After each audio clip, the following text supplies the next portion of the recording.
President Mark Pearson. Mark has been with us for the last more than 5 years. And today he's giving us a speech, 3 little words. However, I'll call upon his evaluator to give us the objectives of his evaluation of his speech. Who's evaluating Mark? I don't know if we can find that. Okay, I will evaluate Mark then. I will evaluate Mark.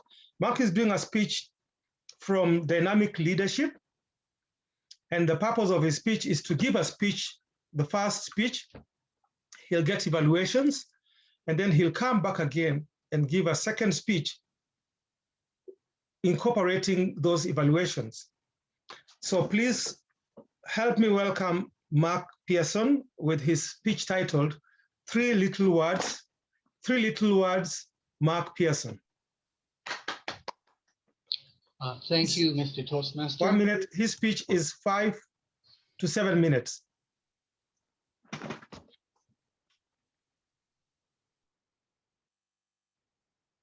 Go ahead, Mark. Okay, thank you very much. And good evening, fellow Toastmasters. Tonight, I want to talk about three little words. 3 little words that came back to haunt us. But I want to start with a little bit of a history lesson. On December 2nd of 2001, one of the largest bankruptcies in US history occurred. It was the bankruptcy of a company called Enron Corporation. Now, Enron Corporation traded in power. So they would buy it from the producer and then sell it to people like us. They were the middleman. It was part of a free market package that was supposed to enhance the delivery of power and create low prices. Unfortunately for Enron, it turned out that through greed, through arrogance, through mismanagement, they and financial fraud, they managed to destroy their company. And in fact, they left 20,000 people holding the bag when they went under, when they failed. So now you ask, well, what has this got to do with 3 little words?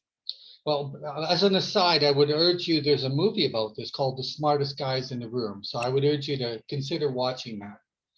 Now, I want to bring in the second player in this story I'm about to tell you.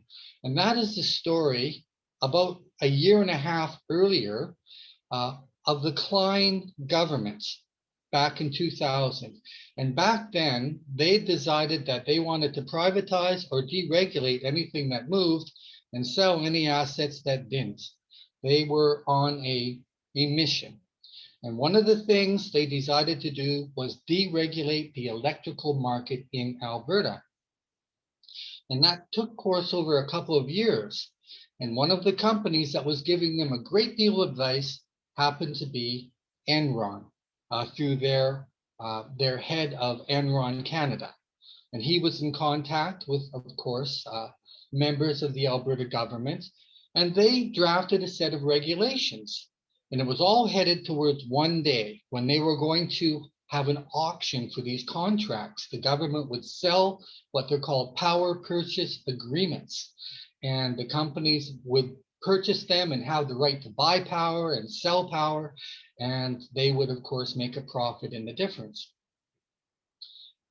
They had worked on it for months. It was all drafted. But then a member of Enron, and just to get his name correct, was a Mr. Hemstock from the Canadian head, had an idea. So he contracted a man called Mr.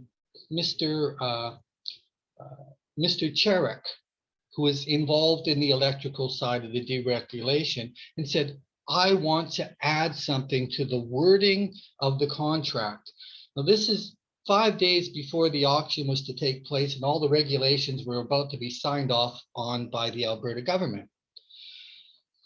Prior to this little change, the wording said that if the Alberta government had done anything that caused companies to become unprofitable, if they changed laws that suddenly made them unprofitable, well, they would have the rights to walk away from these contracts and they would be off the hook financially. And to be honest, that's not entirely unfair because you want to have some protection as a business. But Enron had a better idea.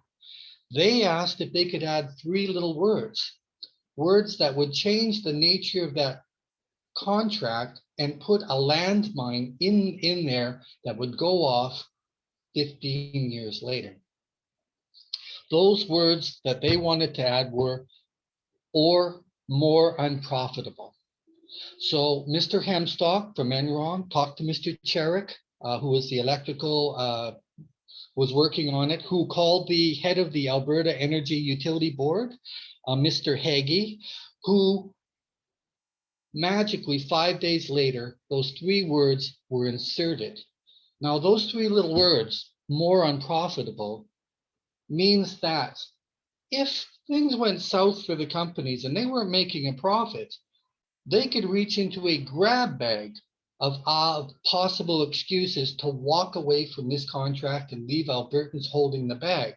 Literally, if there was a 10-cent tax on thumbtacks that they might have used, they literally could have said, well, that made us less profitable. We're walking away from the contracts. But things were good. They actually made a great profit and they were doing fairly well until around 2014, 2015, when the economy collapsed. And then we know oil prices dropped. Well, along with the drop in oil prices, a lot of businesses went under and demand for electricity dried up. Suddenly, they were in a losing position on these contracts that were not set to expire till 2020. They're thinking, what can we do? Well, lo and behold, the NDP got elected. And at that time, they promised to do something about environmental regulations to reduce greenhouse gas emissions. And one of the biggest emitters, of course, are these power plants that produce electricity. They used a lot of coal. So they were going to raise the carbon levy. Beautiful. Because this little gem of a clause that they added, nobody knew about it, not really. They knew about it in the industry because they read their contracts, but after it was signed, all these documents went into the archives and nobody was really aware of this landmine, but it shouldn't matter because it never should have been allowed to be put in there in the first place. How did it get in there to start with? So as soon as they raised the carbon levy on some of these plants, immediately all these companies that were looking for a way to get out said, there it is. We are handing back all of these contracts, these power purchase agreements. We're getting out because you've reduced our profitability. The NDP said there's not a chance that's going to happen and they went to court to have those words removed from the contracts because they said they were illegally, secretly inserted, which they were. They absolutely were put in on the last day before the actual auction took place at the behest of the Enron Corporation, which of course no longer exists. So in 2015, the whole thing exploded. You have the Conservatives claiming that they should have known it was in there. I said it doesn't matter. It should never have been in there to begin with. It was an illegally inserted clause. And you can't hog-tie a government's hands to the point where any little move you make might cause these companies to suddenly hand back what could end up to be hundreds of millions to up to $2 billion worth of liability, all in the hands. As one energy professor from Calgary said, he was a law professor, he said it was hard to imagine how anybody could have thought this was in the public interest to go ahead and allow something like this to be inserted. Nonetheless, they went to court. I can't tell you the status of what happened there because there was also another change in government with the Conservatives coming back. And I'm not sure where it stands today. I do know that when Mr. Cherick was asked about this all these years later, the one who helped Enron, he was working for the Alberta government, he declared that he was being smeared and that he would do it again. And he also just happened to be working for one of those very same power sales companies that benefited from the very clause that he helped insert. So, at the end of the day, 3 little words: or more unprofitable, or more unprofitable, changed the entire nature of that contract and socialized the losses, but maintained profits for them. Is this a story about greed? Yeah, sure. Corruption? We don't know what happened behind the scenes. We know some of the memos indicate there was a tight relationship, but we know that it was a terrible mistake on the part of the Conservatives, and it left us potentially holding the bag. And that is the story of what has been called now the Enron clause. I can only close by saying that, you know, this rush to privatization is fraught with danger when you have private companies who are kind of directing the government on what to do. And I think we do need a certain amount of distance and between these corporations and the government. And too often with the Conservative governments, one day they're working for the government, the next day they're working for the very same companies they happen to have been negotiating with last week. So you decide. Corruption, ineptitude, whatever it is, it should never happen. And back to you, Mr. Toastmaster. Thank you very much for your time.